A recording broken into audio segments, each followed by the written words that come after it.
Bien, buenos días. Bienvenidos a una jornada que se inserta dentro de las actividades que estamos realizando desde la Cátedra Pagoda en la Semana de la Administración Abierta. Y ayer empezamos con una jornada sobre balance de las herramientas de la Ley de Transparencia 1/2022. Esta tarde continuaremos con el workshop sobre una guía práctica de los algoritmos públicos que dirigirá el profesor Lorenzo Cotino. Y ahora la actividad que vamos a desarrollar es una conferencia que va a llevar a cabo la profesora Alba Soriano Arnaz desde el punto de vista de la vulnerabilidad administrativa y la inteligencia artificial. Bien, en el marco de las actividades de la Cátedra Pagoda tengo que hacer esta breve introducción en tanto a qué es la Cátedra Pagoda y cuál es el objeto también de todas estas actividades que realiza. Esta Cátedra Pagoda es denominada así por sus siglas relativas a la participación, al gobierno abierto y a los datos abiertos. Implica una serie de actividades divulgativas, académicas, investigadoras para acercar sobre todo la temática de la transparencia, que es el ámbito en el que dirigimos esta parte de la cátedra, el profesor Emilio Soria, catedrático de la Escuela Técnica Superior de Ingeniería, el profesor Joaquín Martí Cubas, el profesor de Ciencia Política, y yo, Jorge Castellanos, desde el punto de vista del derecho, en concreto del derecho constitucional.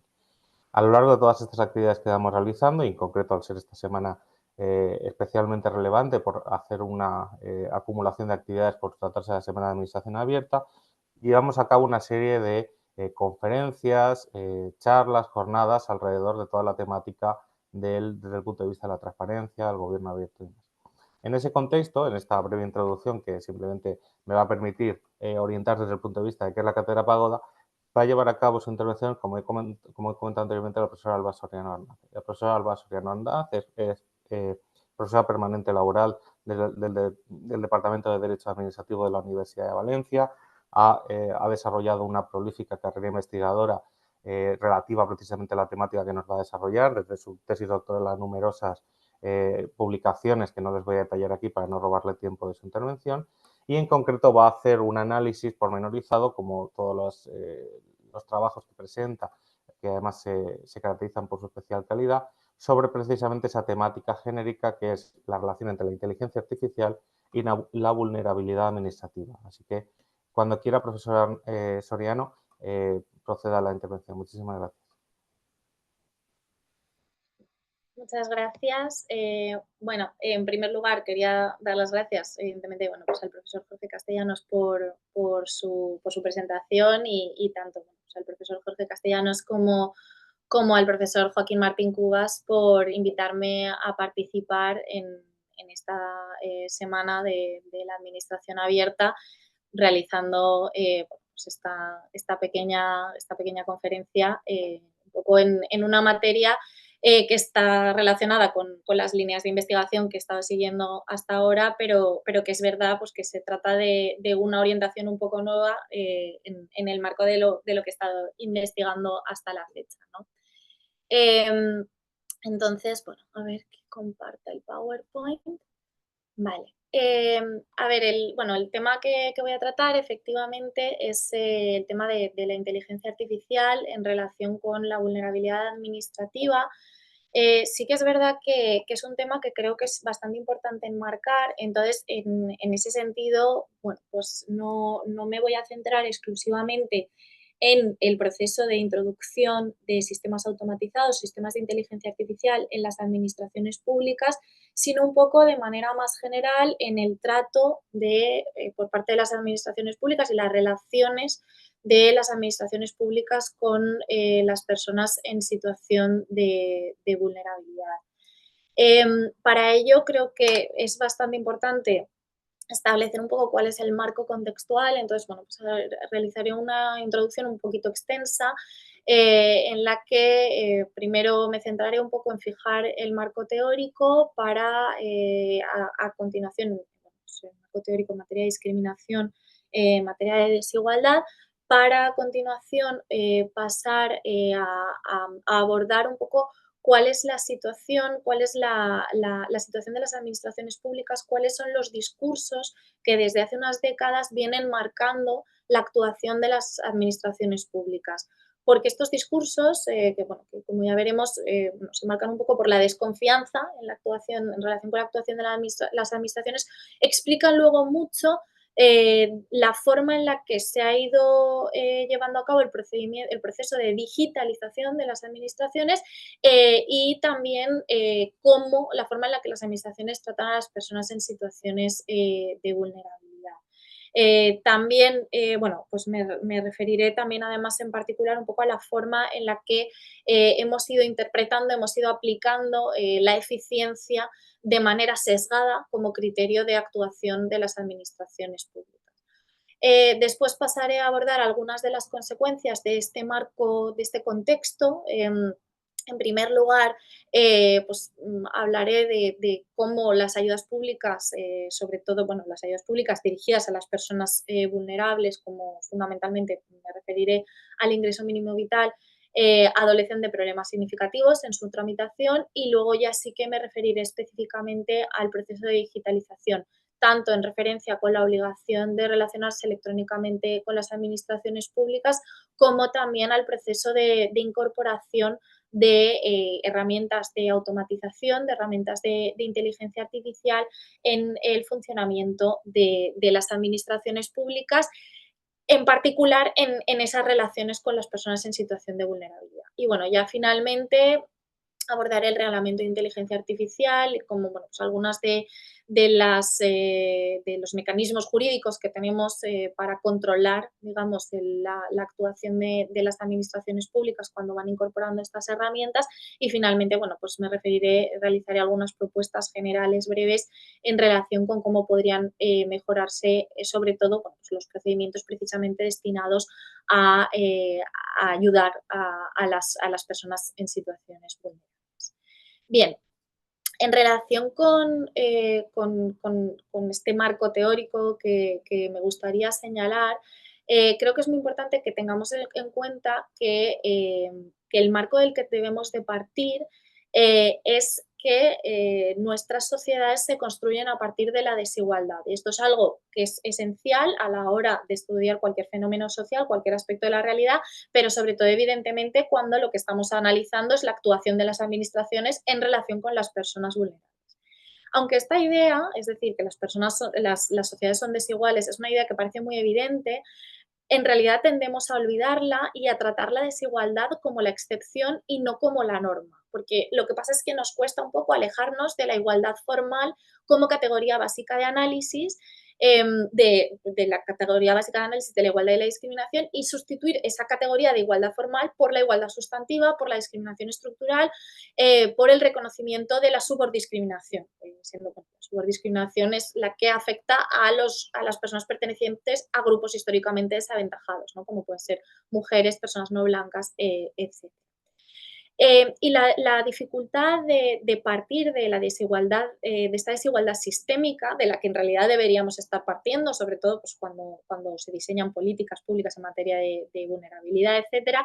es que esta incorporación del análisis de la discriminación en su dimensión estructural implica que tenemos que incluir una perspectiva colectiva y una perspectiva histórica en un ordenamiento jurídico que en realidad ha sido construido principalmente a partir de categorías, a partir de relaciones jurídicas que son específicas e individuales. Por eso, como no hemos consolidado la perspectiva de la desigualdad sistémica, cualquier propuesta, cualquier adopción de una acción afirmativa, de programas de ayudas a personas en situación de vulnerabilidad, etcétera, o acciones afirmativas para compensar situaciones de desventaja, son siempre sospechosas de estar proporcionando un trato especial, un trato injustificado a personas pertenecientes a grupos desaventajados. Y en muchos casos, de hecho, se analizan como verdaderos supuestos de discriminación y son sometidas a un examen muy riguroso. Entonces, la incorporación de este marco teórico de la igualdad sustantiva es esencial para diseñar políticas públicas que de manera directa o indirecta afecten a las personas en situación de vulnerabilidad. También quería mencionar de manera muy breve que, bueno, hasta ahora he hablado tanto de grupos desaventajados como de personas en situación de vulnerabilidad. Y sí que me gustaría mencionar que no identifico, por lo menos en mis estudios, no identifico plenamente la situación de desventaja con la situación de vulnerabilidad. La desventaja, los grupos desaventajados se refieren fundamentalmente a la posición social en la que se encuentran las personas pertenecientes a un grupo afectado por la construcción histórica de la sociedad a través de las estructuras de dominación. Mujeres, personas no blancas, personas no cis heteronormativas, personas pertenecientes a estratos sociales y económicos con menos recursos, personas con diversidad funcional e intelectual, etcétera. ¿De acuerdo? Entonces,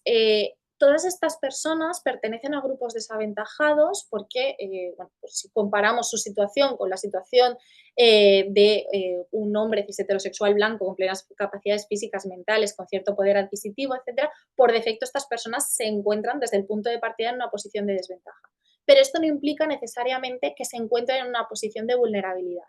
Es decir, la posición de vulnerabilidad, tal como yo la defino, se refiere a la vulnerabilidad administrativa a aquellas personas que por sus características personales precisan de una asistencia especial, de ayuda de distintos tipos para poder llevar a cabo su vida y que precisamente por su situación personal pueden encontrar mayores dificultades a la hora de recabar esa ayuda. Entonces, partiendo un poco de este marco, en el que entendemos que las sociedades se configuran a partir de las estructuras desiguales y que dentro de la desigualdad y de esa desventaja existen personas que se sitúan en posiciones particularmente vulnerables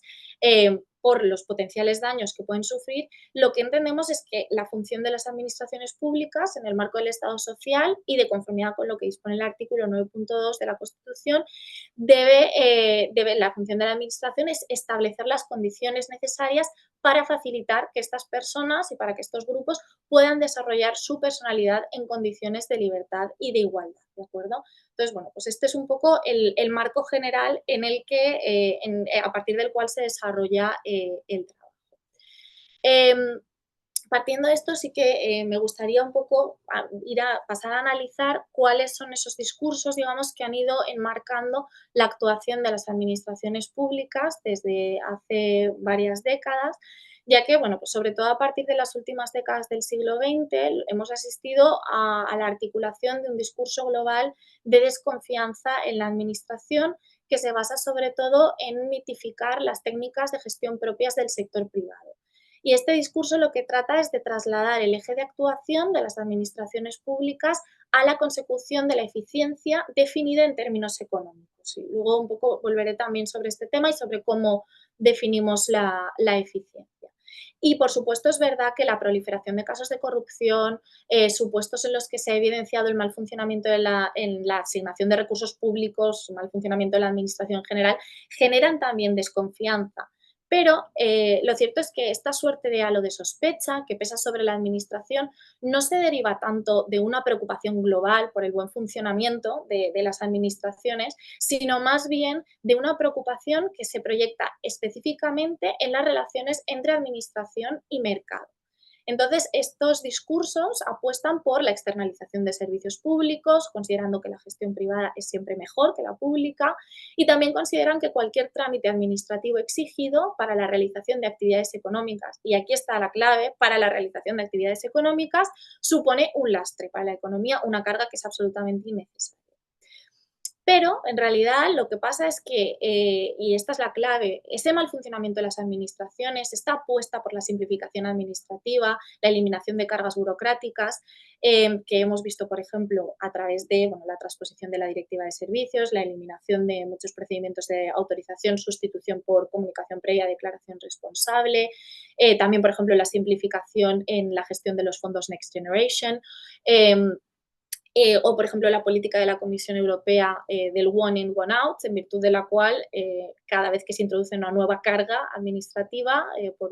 una regulación, se tiene que eliminar otra, que es una política que ha sido muy criticada por la falta de análisis cualitativo, de la falta de análisis de la necesidad verdadera de estas cargas, ¿no? Entonces,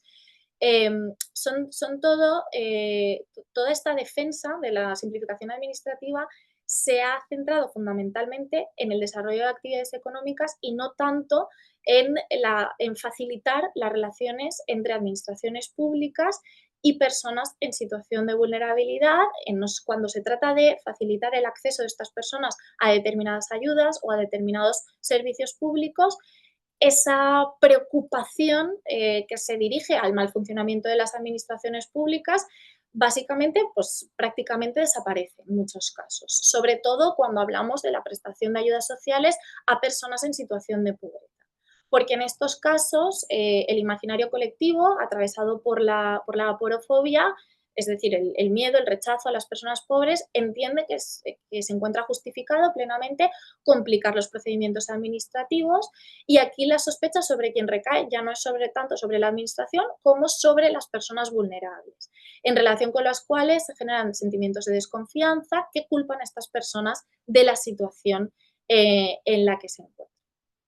Y bien, en todo este marco, el último elemento que quería apuntar y que también es esencial es la forma en la que la eficiencia como criterio de actuación de las administraciones públicas ha ido ganando peso progresivamente en las últimas décadas. Una eficiencia que en realidad, un principio de eficiencia que en realidad se entiende y se aplica de manera sesgada. El principio de eficiencia se ha pensado y se aplica fundamentalmente en relación con el mercado y en relación con con los operadores económicos. Por tanto,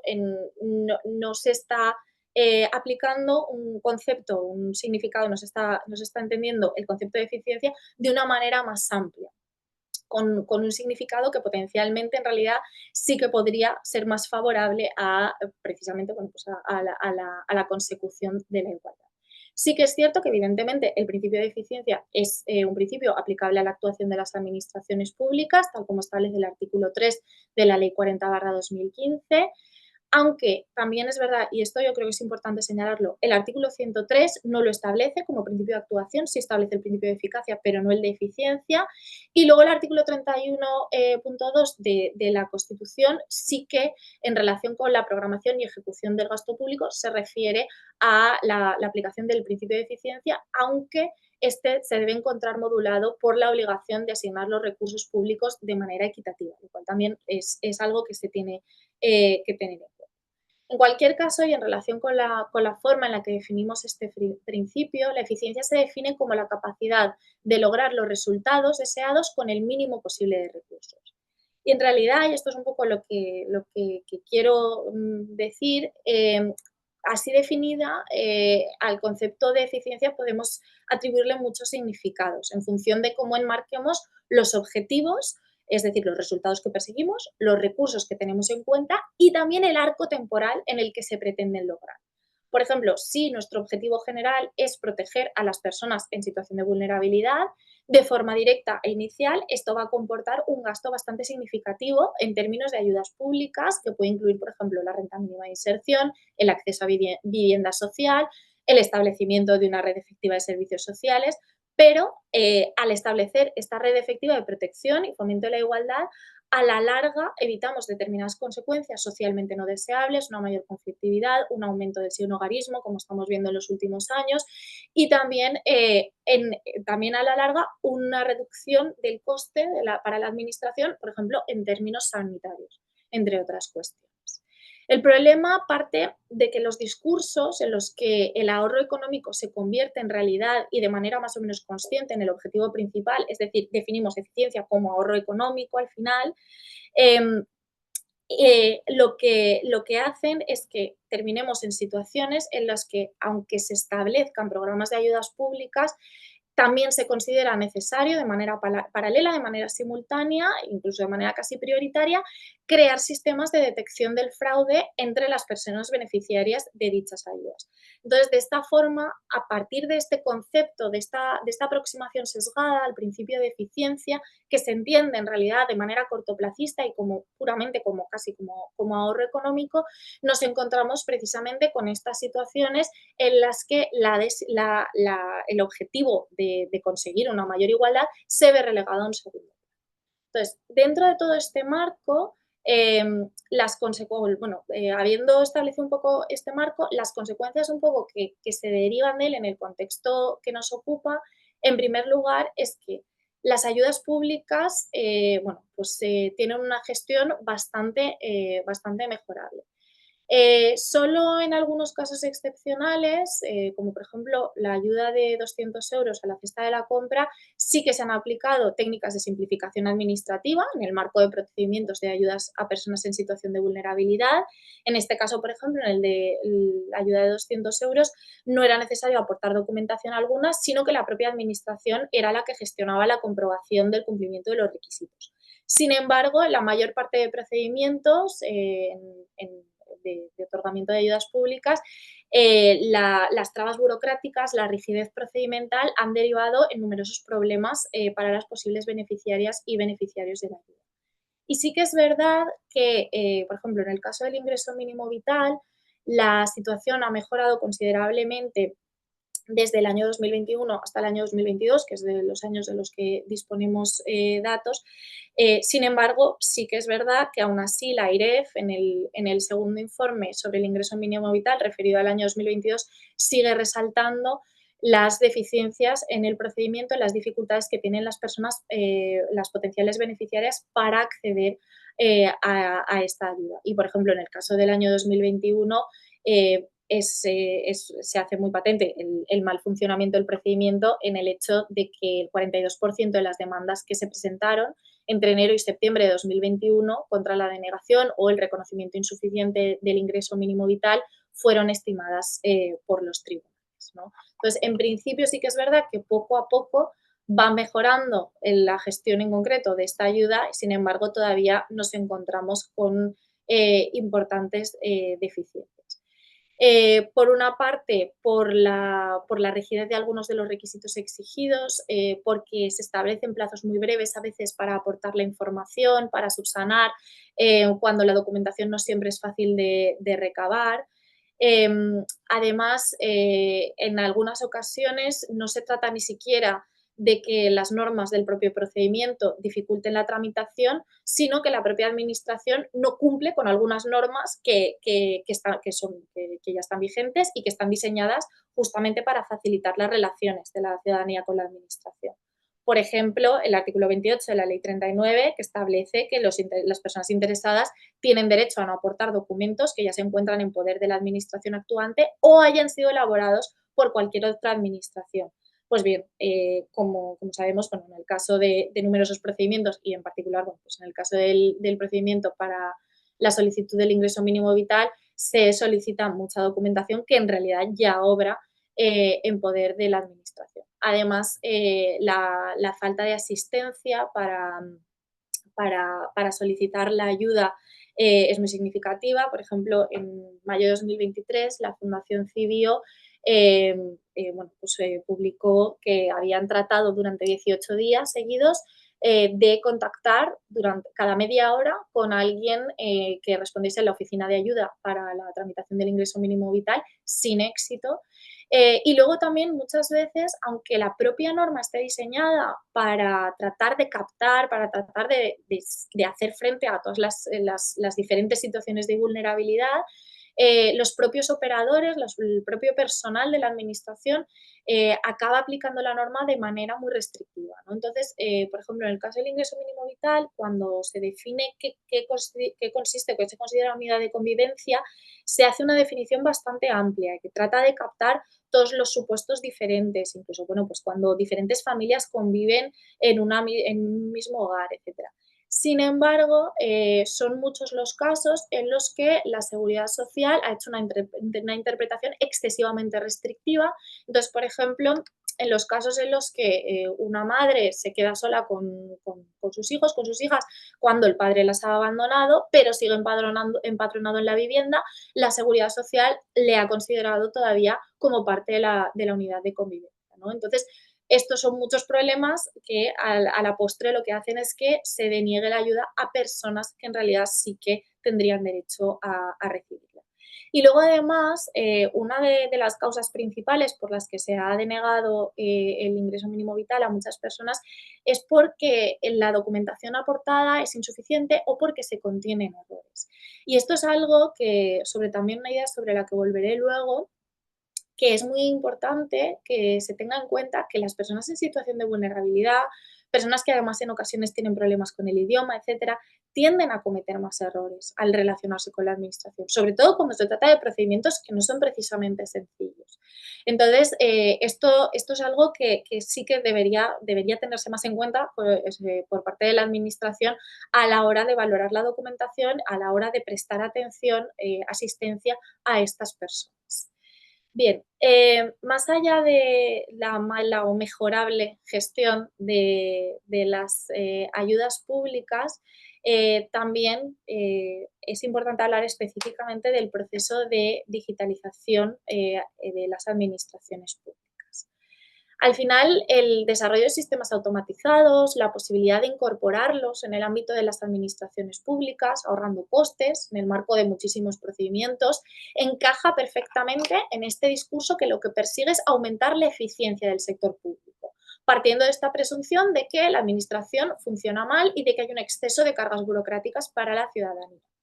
Así, la automatización de procesos se ve plenamente legitimada, se ve plenamente justificada en este contexto en el que el objetivo fundamental es aumentar la eficiencia de las administraciones públicas. Además, introducir estas nuevas tecnologías lo que ofrece es una suerte de apariencia de progreso, de administración modernizada que en principio pues, mejora un poco la percepción que la ciudadanía tiene de las administraciones. ¿Cuál es el problema? Que en los últimos años se han ido introduciendo, bueno, se ha llevado a cabo, se está llevando a cabo el proceso de digitalización de las administraciones. No solo el proceso general de digitalización, introduciendo la obligación de relacionarse electrónicamente con la administración, que ahora veremos, sino también la incorporación de herramientas automatizadas, herramientas de inteligencia artificial, algunos procedimientos administrativos sin planificación suficiente, sin la evaluación previa de los riesgos que puedan generar y sin tener en cuenta cuáles son los riesgos y los resultados para las personas en situación de vulnerabilidad. Como las personas, como vivimos en unas sociedades altamente digitalizadas y altamente interconectadas, no es de extrañar que en muchas ocasiones quienes están tomando las decisiones no sean conscientes,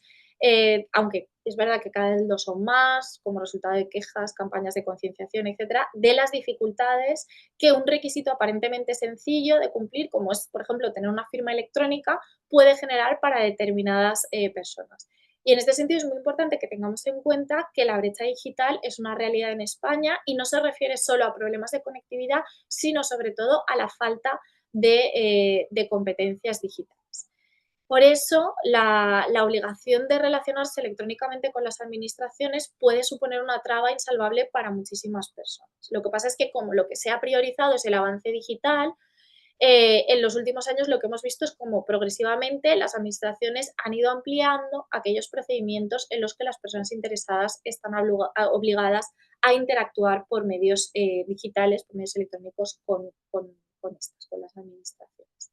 Y en este sentido, como sabemos, la norma general es que las personas físicas no tienen la obligación de relacionarse electrónicamente con las administraciones públicas, pero sí que es verdad que el artículo 14.3 de la Ley 39/2015, la Ley del Procedimiento Administrativo, establece la posibilidad de ampliar esta obligación por vía reglamentaria para ciertos colectivos de personas físicas que por razón de su capacidad económica, técnica, dedicación profesional u otros motivos quede acreditado que tienen acceso y disponibilidad de los medios electrónicos necesarios. Y en este sentido, creo que es importante resaltar que es verdad que en los últimos años hemos ido viendo cómo la actuación de los tribunales, no siempre, pero en algunos casos, sí que se ha ido dirigiendo a a una protección algo mayor de las personas en su relación con la administración cuando se trata sobre todo de relacionarse electrónicamente con las administraciones. En este sentido, bueno, el Gobierno estableció la obligación de presentar la declaración del IRPF únicamente por medios electrónicos a través de orden ministerial y en la sentencia del Tribunal Supremo de 11 de julio del año pasado, de 2023, se estableció que esta obligación no era no era ajustada a derecho, pues se establecía de manera general para todos los obligados tributarios sin determinar los supuestos y condiciones que justifiquen en atención a razones de capacidad económica, técnica, dedicación profesional u otros motivos que se imponga tal obligación. Por tanto, bueno, pues, se anuló este precepto de la orden ministerial que establecía la obligación de presentar la declaración de la renta únicamente por medios electrónicos. Sin embargo, bueno, pues ¿qué se ha hecho como respuesta? Pues se aprobó el Real Decreto Ley 8/2023, que modifica el artículo 96 de la ley del IRPF, y ahora ya, pues ya no estamos, ya no es una norma reglamentaria, sino que es una norma de rango legal que ahora sí autoriza la posibilidad de obligar a presentar por medios electrónicos. Ahora bien, sí que establece que siempre que la Administración tributaria asegure la atención personalizada a los contribuyentes que precisen de asistencia para el cumplimiento de la obligación.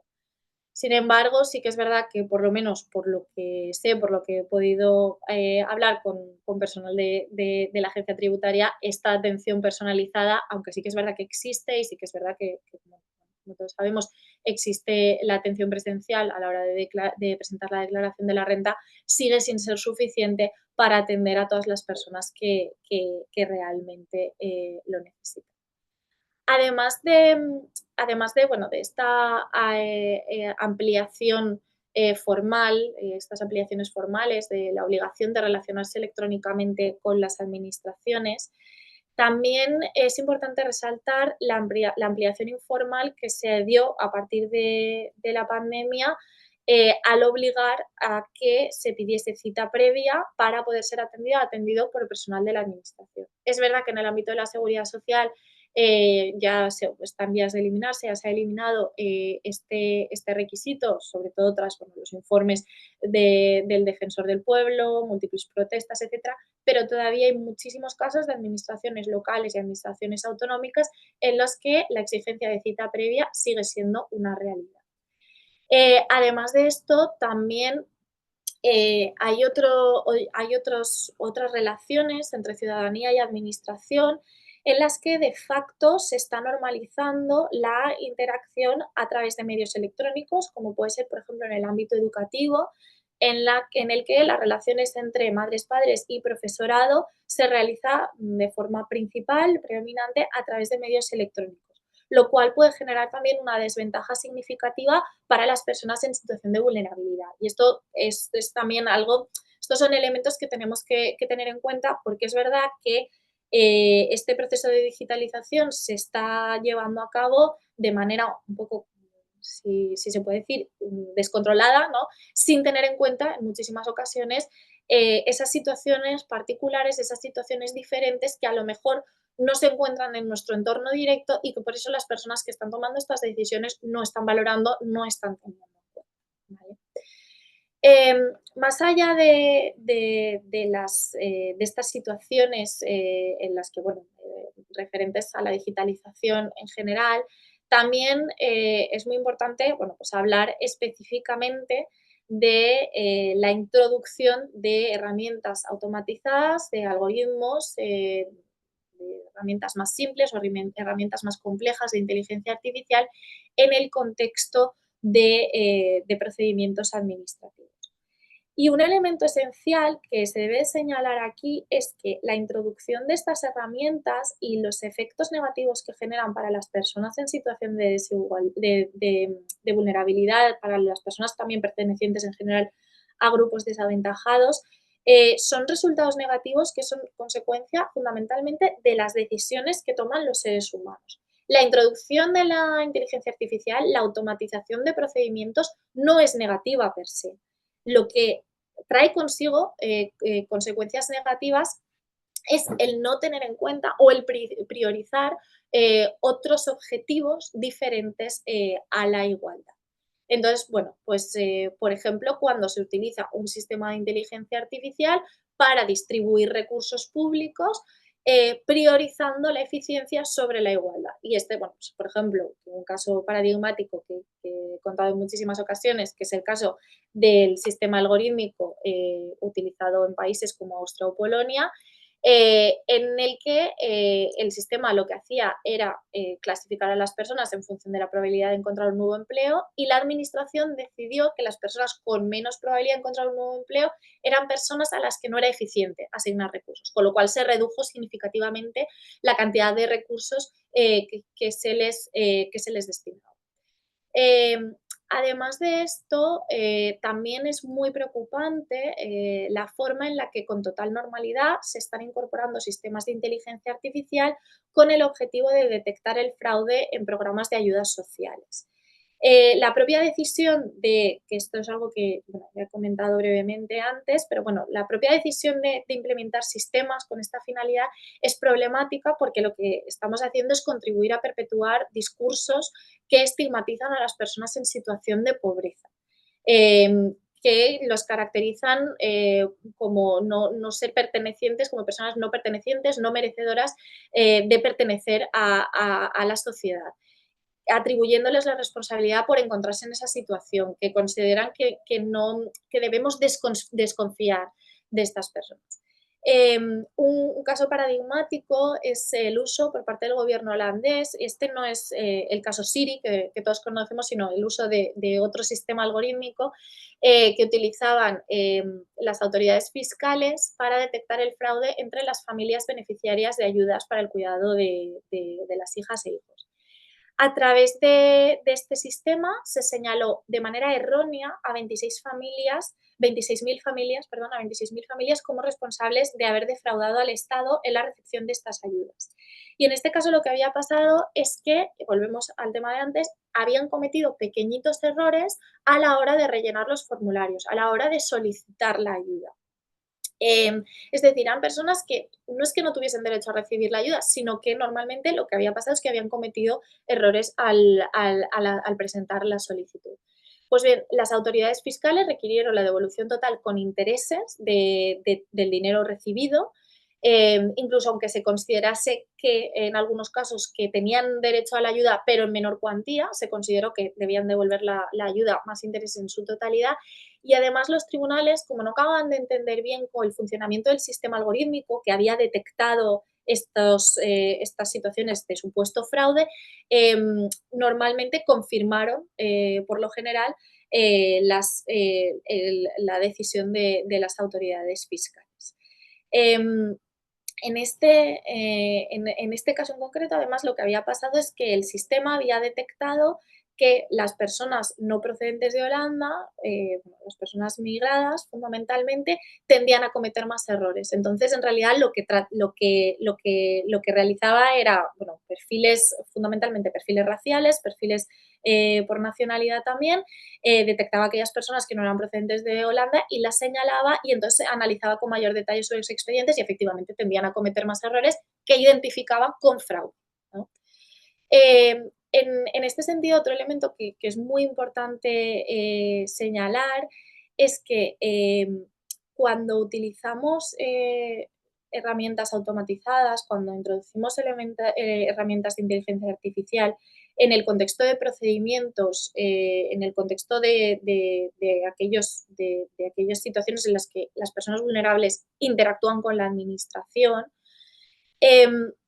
el problema, uno de los problemas que tenemos es que estas personas tienen más problemas, más dificultades a la hora de defenderse frente a la máquina. Y esto ya no se trata solo en casos como el que he comentado de detección del fraude, de sistemas diseñados, destinados a detectar el fraude, sino en la propia asignación de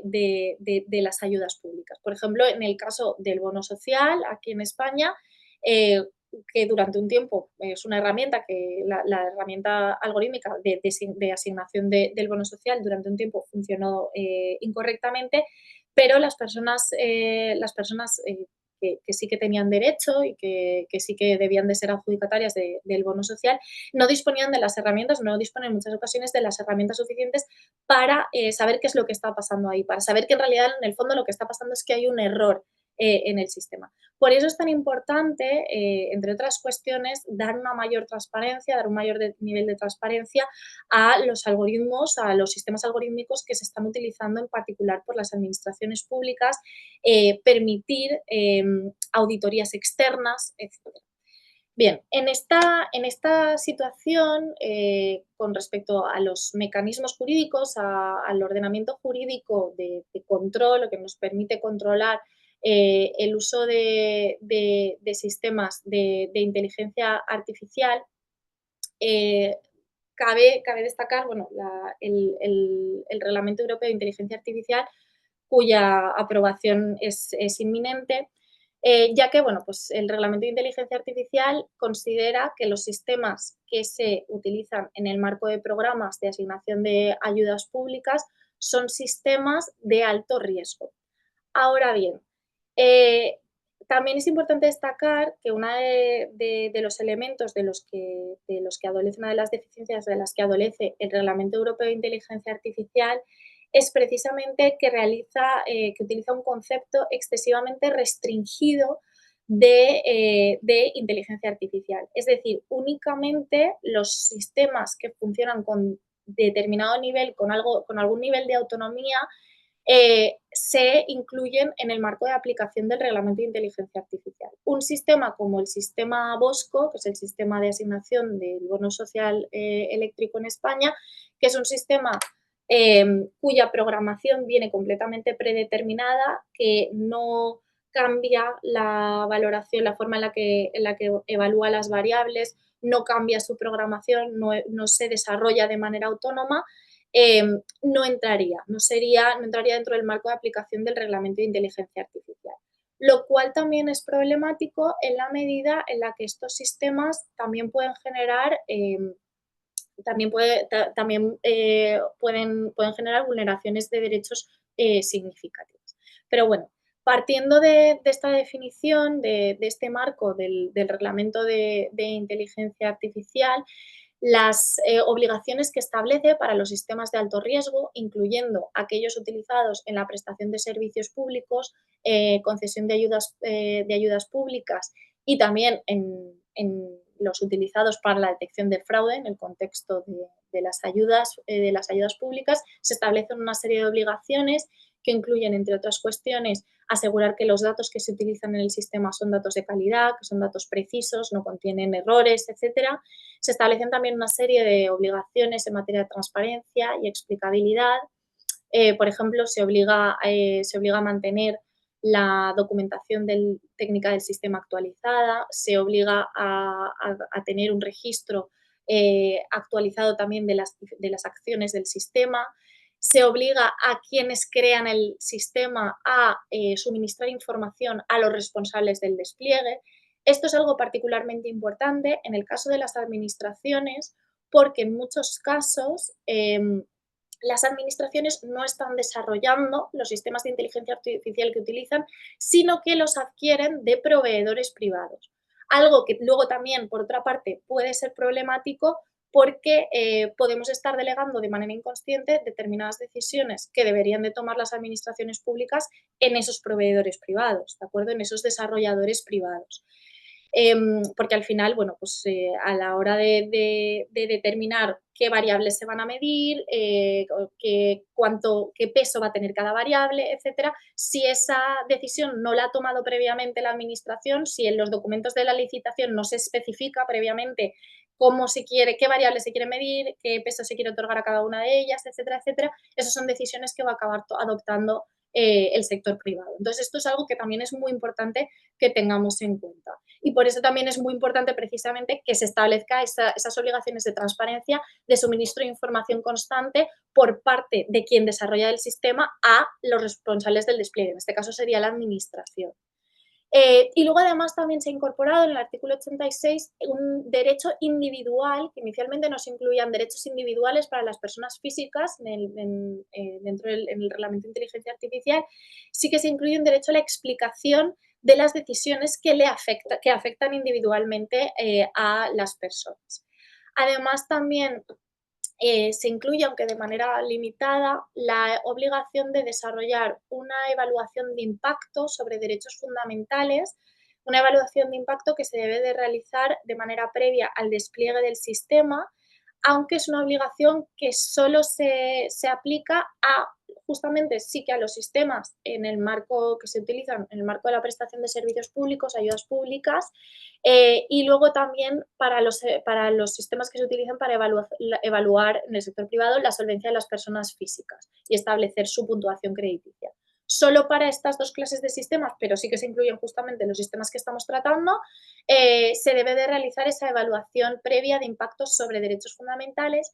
Y luego, además, también se establece, y esta sería la medida quizás más importante, pero al final el reglamento, pues como la norma en general se ha quedado un poco corto también en esto, se debe realizar una evaluación de conformidad del sistema de inteligencia artificial para asegurar que es respetuoso con el ordenamiento jurídico, cumple con la normativa. El problema es que esta evaluación de conformidad, en el caso de los sistemas de alto riesgo del anexo 3, que incluye, entre otros, precisamente los sistemas utilizados en el contexto de servicios públicos, ayudas públicas, etcétera, es una evaluación que se hace de manera interna. En este caso, por la propia administración que lo despliega, pero también en el sector privado, las evaluaciones de conformidad se realizan de manera interna. No hay un organismo certificador que realice estas evaluaciones de conformidad. Es verdad que se prevé la posibilidad, pero no la obligación, de que las autoridades en materia de inteligencia artificial comprueben que esas evaluaciones de conformidad se han realizado correctamente, que realmente el sistema cumple con la normativa, etcétera, pero no es una obligación. Y una deficiencia muy importante de la que adolece el reglamento de inteligencia artificial. Además de esto, también se establece la obligación de que los sistemas de inteligencia artificial, bueno, pues, consten en una base, en los sistemas de alto riesgo, consten en una base de datos pública a nivel europeo. Y bueno, pues en general se establecen una serie de obligaciones que es verdad que pueden ayudar, que pueden contribuir, pueden dirigirnos en la línea de garantizar un mayor control de los sistemas de inteligencia artificial. Sin embargo, sí que es verdad que tenemos que tener en cuenta en el ámbito público que al final el reglamento de inteligencia artificial es un reglamento que se aplica tanto al sector público como al sector privado y que en realidad está pensado más bien desde la perspectiva del sector privado, con lo cual no se ocupa de asegurar que se cumplen los principios que son de aplicación en la actuación de las administraciones públicas, que se cumplen los derechos, las garantías que la ciudadanía tiene frente a la actuación de los poderes públicos, etcétera. Con lo cual, en este sentido, es muy importante que pensemos, que vayamos pensando en el desarrollo de normas específicamente aplicables al sector público para garantizar un mayor control, un mejor control del uso de sistemas algorítmicos. Además de esto, en general, para mejorar las relaciones entre la administración, la atención sobre todo a las personas vulnerables, entre los mecanismos que se sugieren se encuentra la asignación directa de ayudas por parte de la administración. De hecho, la AIREF, en el último informe sobre el ingreso mínimo vital, apuesta porque los procedimientos del ingreso mínimo vital se inicien de oficio, una mayor interoperabilidad entre las administraciones que garantizaría, que facilitaría precisamente que la propia administración pudiese detectar quiénes son las personas en situación de vulnerabilidad, quiénes son las personas que verdaderamente necesitan estas ayudas, además de bueno, fomentar la atención presencial, la ayuda real a la hora de tramitar de solicitar estas ayudas públicas. También el establecimiento de programas formativos en materia de competencias digitales, la utilización de un lenguaje más comprensible, de portales web que sean sencillos de utilizar. También se ha abogado por una generalización mayor del silencio positivo y un ejercicio más proactivo de información por parte de la Administración. Y en este contexto yo creo que es muy importante tener en cuenta, en relación con lo que he comentado, es que en realidad la automatización nos puede aportar unos beneficios muy significativos. Por ejemplo, la automatización se puede utilizar, el desarrollo de la inteligencia artificial para garantizar una verdadera interoperabilidad entre las administraciones, para asegurar que las ayudas, para detectar a que las ayudas realmente llegan a quienes tienen que llegar. Por eso cuando hablaba de una mejorable digitalización, de un mejorable proceso de digitalización de las administraciones públicas, me refería precisamente a esto, a que el potencial que tiene el proceso de automatización, el proceso de digitalización de las administraciones públicas es enorme a la hora de ayudar a las personas vulnerables. El problema es que no se está aplicando de manera correcta. Otra de las propuestas que se hacen es la inclusión de un derecho al error, que es un derecho que se ha incluido ya, por ejemplo, en el Código en Francia, en el Código de Relaciones entre el Público y la Administración, y que reconoce el derecho a que, en la medida en que la Administración no pueda demostrar la mala fe de las personas interesadas cuando cometen un error en la realización por primera vez de un trámite administrativo, la persona interesada tiene derecho a regularizar su situación. La introducción de este derecho yo creo que sería muy relevante, sobre todo en el contexto de sistemas de control del fraude, evitando que la simple comisión de errores, no solo la primera vez, sino en general, la comisión de errores, yo abogaría por un derecho más amplio al error, no generen el señalamiento como potencial defraudador o defraudadora de estas personas. Además, ya finalmente creo que es esencial el papel del personal al servicio de las administraciones públicas, porque es verdad que en los últimos años hemos estado hablando muchísimo de cómo el desarrollo de la inteligencia artificial, la implantación de la inteligencia artificial, va a generar una transformación muy profunda en la configuración del empleo público. Cómo se van a eliminar, y del empleo en general, cómo se van a eliminar muchísimos puestos de trabajo, que vamos a tener que ver qué puestos de trabajo son susceptibles de automatización, etcétera. Pero aparte de esto, que sí que es verdad que es algo que vamos a tener que hacer, aunque es verdad que las ofertas de empleo público parece que todavía no se acaban de adaptar, porque bueno, los perfiles que siguen saliendo son un poco los mismos que había hasta ahora, que muchos en realidad están prácticamente obsoletos, pero además de esto, lo que vamos a tener que hacer es repensar la administración para que sea una administración muchísimo más humana, para asegurar que existe una atención presencial, una atención real, una asistencia a las personas en situaciones más vulnerables y a la ciudadanía en general. Y en este sentido, por ejemplo, es esencial que se amplíen muchísimo las plantillas de los cuerpos de servicios sociales, en particular, que van generalmente desbordadas. Eh, y sobre todo que se forme a la plantilla de las administraciones públicas en todos los problemas, en las particularidades propias de las personas vulnerables y en todos los problemas que la relación con las administraciones genera para estas personas. Un poco para desarrollar un mayor nivel de empatía y una ayuda real a las personas en situación de vulnerabilidad en sus relaciones con la administración, sobre todo en este camino hacia la digitalización.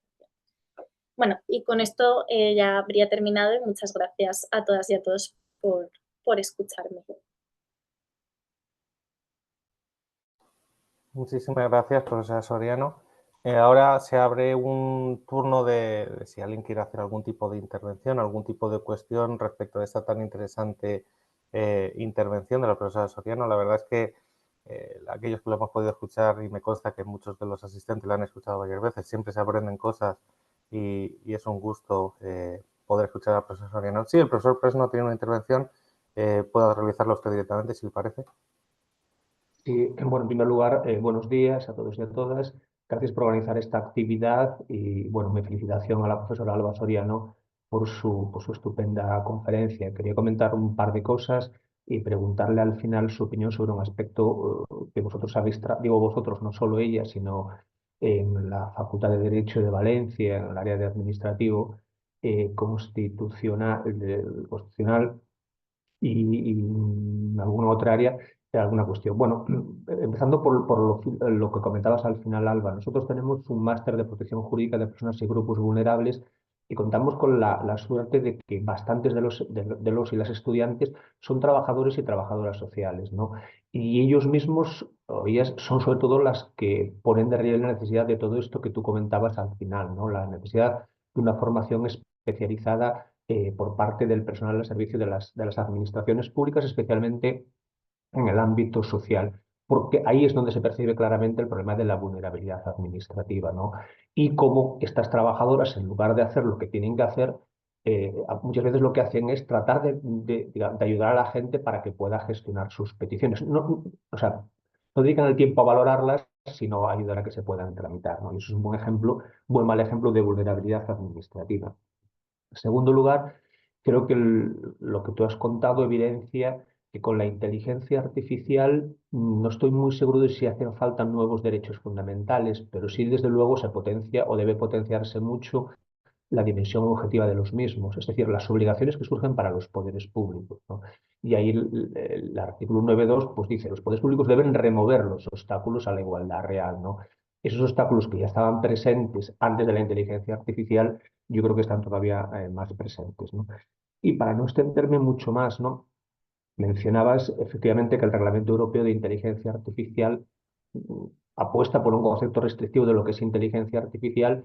y los sistemas, muchos de los sistemas que tú has comentado y que se están utilizando en España no caerían en el concepto porque no tienen autonomía ni capacidad de autoaprendizaje. Pero eso evidentemente obligaría al legislador, ¿no? La respuesta del legislador hasta ahora, a mi juicio, ha sido muy decepcionante. Tengo delante la Ley 15/2022, una ley relativamente reciente, integral para la igualdad de trato y la no discriminación, y tiene un precepto, el artículo 23, que se llama Inteligencia Artificial y mecanismos de toma de decisión automatizados, ¿no?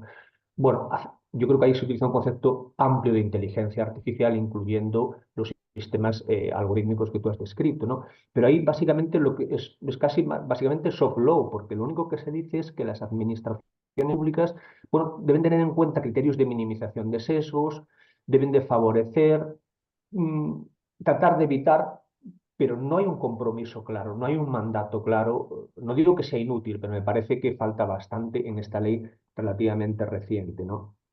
Y, insisto, para ir concluyendo, me parece muy interesante lo que hablas de la evaluación del impacto algorítmico en materia de derechos, y te quería preguntar, porque son también grupos vulnerables, aunque a veces no se repara mucho en ellos, ¿no? Las personas que están en los centros penitenciarios pueden estar en una situación de vulnerabilidad. Y, por supuesto, las mujeres víctimas de violencia de género son un grupo considerado vulnerable. En España se está utilizando Biogen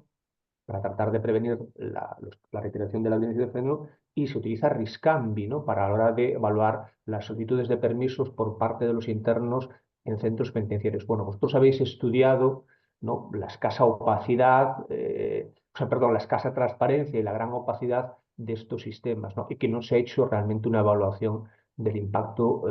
de estos algoritmos en los derechos fundamentales, ¿no? Entonces te quería preguntar un poco, si podías contar un poco más sobre vuestro trabajo, que sé que se ha publicado recientemente, ¿no? Y que coordinaba la profesora Lucía Martínez Garay. Y nada, muchas gracias. Sí, bueno, muchas gracias por los comentarios, las preguntas. Sí que es verdad que efectivamente con respecto, por ejemplo, a la Ley 15/2022 y todas las normas en materia de inteligencia artificial que se están publicando, o todas las las normas que contienen menciones, porque en realidad es eso, a la inteligencia artificial, pues se articulan casi, pues eso, como instrumentos de soft law. Sí que es verdad que, por ejemplo, la Ley Valenciana de Transparencia sí que establece la obligación de crear el registro público de sistemas algorítmicos, que bueno, lo que pasa es que al final el poner estas obligaciones en marcha en la práctica al final está resultando más complicado. Y yo creo que al final aquí lo que tiene que hacer, o sea, el legislador, pues básicamente es ponerse las pilas, ¿no? De verdad desarrollar, y sobre todo en relación con las administraciones públicas, pues no sé si un código normativo, pero entre otras cuestiones, por ejemplo, resolver el tema de qué son los sistemas automatizados, la discusión de es un reglamento, no es un reglamento, es una norma, etcétera, todas estas cuestiones, y cuáles son las garantías, porque, por ejemplo, con el tema del caso Bosco, el tema del algoritmo del bono social, lo estamos viendo, bueno, pues que las instituciones rechazan dar acceso, que además las personas que vieron rechazada la ayuda cuando sí que tenían derecho tampoco sabían muy bien cómo defenderse, porque además no hay vía administrativa, tenían que ir a la oficina de consumo. O sea, es decir, todo esto yo creo que se tiene que ir resolviendo, y luego la forma de implementarlo. Y con respecto al tema del informe, bueno, aquí que está conectada Mireia, por ejemplo, y Adrián, que también han participado en el informe. Bueno, ahí básicamente lo que nos enfrentamos es que por parte de la administración catalana, en el caso de Riscambi, sí que hay muchísima más transparencia, lo cual es sorprendente que si comparamos eso con, por ejemplo, el caso el caso Bosco, ¿no?, en el que nos están diciendo, no, es que si damos acceso al algoritmo, si damos acceso al sistema, esto va a suponer un riesgo para la seguridad nacional, para las personas, para los datos de las personas, para no sé qué. Y luego, por otra parte, tienes la administración catalana que está publicando los datos de Riscambi de manera bastante proactiva y está dando acceso y bastante transparencia. Con lo cual, bueno, pues eso también nos hace dudar de cuáles son las intenciones que hay ahí, los problemas, ¿no? que subyacen. Y luego, sin embargo, por otra parte, en el tema de Biogen, cuando analizamos Biogen, ahí lo que recibimos fueron muchísimas reticencias. De hecho, la información que nos pasaron fue información parcial. Y luego sí que, bueno, nos la iban dando un poquito con cuentagotas, ¿no? Y entonces al final, pues el estudio que puedes hacer no es un estudio tan exhaustivo. Y no sé si mis compañeros, los que han participado en el informe, quieren decir algo más, pero vamos, que al final un poco ha sido eso y que además, o sea, ellos de hecho, por parte del Ministerio de Interior, como que incluso fueron a la prensa ellos y dijeron que nos estaban ayudando con el estudio y tal, y luego a la hora de la verdad, bueno, pues la información que nos proporcionaron era limitada, que sí que se ha podido hacer, vaya, pero era información algo limitada.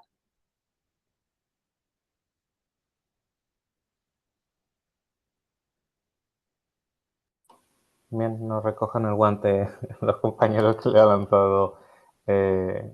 Alba. Si hay alguien que quiera hacer alguna intervención más, alguna aclaración más, ya ha estado, digamos, casi una hora de sesión, estamos exprimiendo a Alba un poquito, pero si alguien quiere hacer alguna cuestión más, puede así indicarlo. En caso contrario, parece ser que, por lo que veo en el chat, han hecho agradecimientos a la profesora. Bien, pues entonces no queda otra cuestión que clausurar esta jornada, esta conferencia dentro del marco de la Semana de Administración Abierta. Muchísimas gracias, profesora Soriano, por su intervención y predisposición siempre a colaborar con la Cátedra Pagoda, y muchísimas gracias a todos los asistentes en esta jornada. Muchas gracias. Hasta luego. Hasta luego.